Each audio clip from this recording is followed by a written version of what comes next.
Meanwhile, police in New York have arrested 7 men and 1 woman after they were found squatting inside a basement of a home in the Bronx. NYPD says they found several guns. There was boxes of ammunition. There were drugs. It's a mess. A 7-year-old child was living in there with them. A neighbor says these migrants have been living there for months without the owner's knowledge. And according to police, at least 2 suspects have a recent criminal history.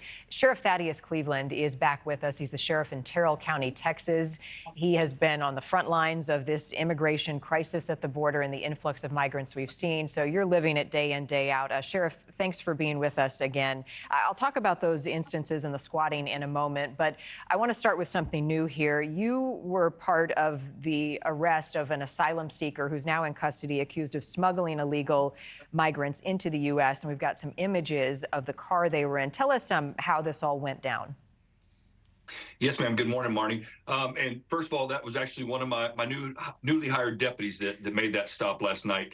And he's actually funded through Governor Greg Abbott's Operation Lone Star. So again, that Operation Lone Star is having tremendous impact down here in my county.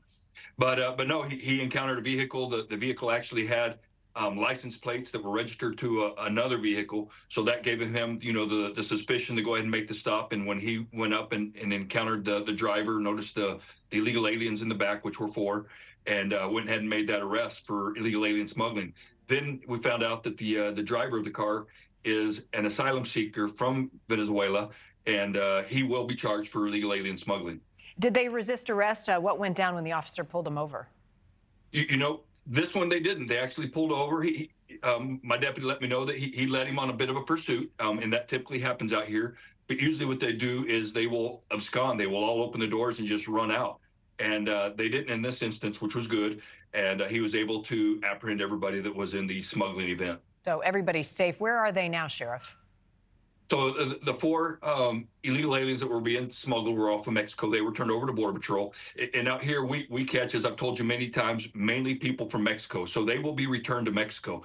Because, as I've mentioned, this current administration will let anybody in the world come to the United States freely, except people from Mexico. They still get sent back, which is very odd, right? But going back to the driver, he is currently in my jail, and he will be prosecuted under Operation Lone Star. Is he someone you all have encountered before? Because what we're hearing is more and more stories. You face them once, they get away, they're back in custody or trying to do it again. And Marni, that's a great question. We have not encountered this specific one before, but we have encountered many other asylum seekers that make their entry in the United States, are released. Then they start working for the cartels, and they start coming into my county as well as other counties along the Texas border and start smuggling. So first time for this one, but we have seen this type of smuggling with asylum seekers before. What'd they have with them? I mean, did they have weapons? Did they have drugs? Anything that was confiscated as evidence? No, ma'am. No weapons, no drugs. However, we have seen an increase in weapons through the last couple of years. And typically, it's not those that are being smuggled. It's the drivers that are coming down to pick up the illegals. And what I've kind of learned is it's not that they're scared of us. It's the drivers are typically scared of the ones that they're actually smuggling, which to me is kind of comical. But yeah, interesting. Where were they headed, Sheriff?